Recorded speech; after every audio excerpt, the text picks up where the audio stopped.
ఎప్పుడు లేని విధంగా ఇవాళ మీ అందరికీ కూడా సీఎంఆర్ఎఫ్ చెట్లు అందజేయడం జరుగుతుంది. అలాగే మీ అందరికీ తెలుసు, నిన్న మొన్న న్యూస్ లో చూసింటారు, బిల్లనందూరు గ్రామానికి కూడా ఒక చిన్న పాప బాగోకపోతే మనం ఎల్ఓసి ఇచ్చి అలాగే సీఎంఆర్ఎఫ్ ద్వారా వాళ్ళకి 11 లక్షల రూపాయలు కూడా సాయం చేయడం జరిగింది. చిన్న పాప పసి ప్రాణం కాపాడాం. అది నిజంగా మన కూటమి ప్రభుత్వం అదృష్టమే. ఆ పాప సేవ చేసే ఛాన్స్ మనకు వచ్చింది. అలాగే మీ అందరికీ కూడా మీ కష్టాల్లో పాల్పంచుకోవాలని, మీ కష్టాల్లో మీకు ఎప్పుడు కూడా తోడు ఉండాలని చెప్పేసి వాళ్ళ కూటమి ప్రభుత్వం మీ అందరికీ కూడా సీఎంఆర్ఎఫ్ ద్వారా చెట్లు అందజేయడం జరిగింది. ఈ విషయం మీ ఒక్కరికే కాదు, మీ కుటుంబంలో అందరు 10 మందికి చెప్పాలి. కూటమి ప్రభుత్వం వస్తే మన జీవితాలు బాగుపడతాయి, మనకు అండగా నిలుస్తారనే మాట ప్రతి ఒక్కరికి కూడా మీరందరూ కూడా చెప్పాలి. అలాగే ఇవాళ 28వ తారీఖు మన పెన్షన్ పండుగ కూడా వాళ్ళందరూ చేసుకున్నాం. ఇంకా చాలా మంది పెన్షన్ దారులు కూడా ఉండింటారు.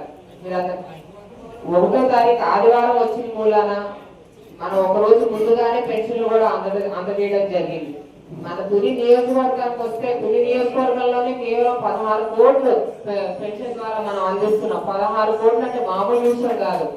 ఇలా ఎన్ని ఆర్థిక ఇబ్బందులు ఉన్నా సరే మన పేదవాడికి ఆర్థిక సాయం అందించాలని చెప్పేసి వాళ్ళ కూటమి ప్రభుత్వం నెల నెల పెన్షన్ ద్వారా 16 కోట్లు మన తుని నియోజకవర్గానికి పంచుతున్నాము. అలాగే మన పేద ప్రజల ఆశయాలు ఏవైతే ఉన్నాయో, ఆకాంక్షలు ఏవైతే ఉన్నాయో వారి అన్నిటి కూడా త్వరలో పూర్తి చేయాలని చెప్పేసి మన కూటమి ప్రభుత్వం అడుగులు వేస్తుంది. అలాగే ఈ ఉగాది పండుగకి మన బడ్జెట్ సెషన్స్ లో కూడా నిర్ణయించారు. ఉగాది పండుగకి పేద ప్రజలకి హౌస్ సైన్స్ ఏవైతే ఎలక్షన్ హామీగా ఇచ్చామో అవన్నీ కూడా ఇవ్వాలని నిర్ణయించుకున్నారు. అలాగే మన టైలరింగ్ ఫస్ట్ ఫేజ్ ఎవరైతే టైలరింగ్ నేర్చుకున్నారో వాళ్ళందరికీ కూడా ఫుడ్ మెషిన్ పంపిణీ కూడా ఆ ప్రోగ్రామ్ కూడా త్వరలో చేపడతాం. కాబట్టి మీరు అందరూ కూడా గుర్తుంచుకోవాలా, కూటమి ప్రభుత్వం వచ్చేసి పేద ప్రజల ప్రభుత్వం. వాళ్ళ సంక్షేమానికి మేము ఎప్పుడూ కట్టుబడి ఉన్నాం.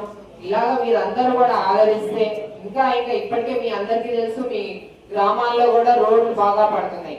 అవునా అమ్మా? ఇప్పటివరకు 4 ఫేజెస్ అసలు వచ్చిన 2 ఏళ్లలోనే 4-5 ఫేజుల వరకు మనం ఎన్ఆర్జీఎస్ కార్యక్రమం చేసుకున్నాము.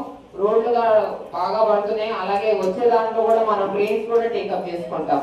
కాబట్టి మీ అందరికి ఏ చింత లేదు. కూటమి ప్రభుత్వాన్ని నమ్ముకోండి. వైసీపీ నెవర్ అగైన్, కూటమి ప్రభుత్వం వన్స్ అగైన్ అనే నినాదాన్ని మీరందరూ కూడా స్టార్ట్ చెప్పాలి.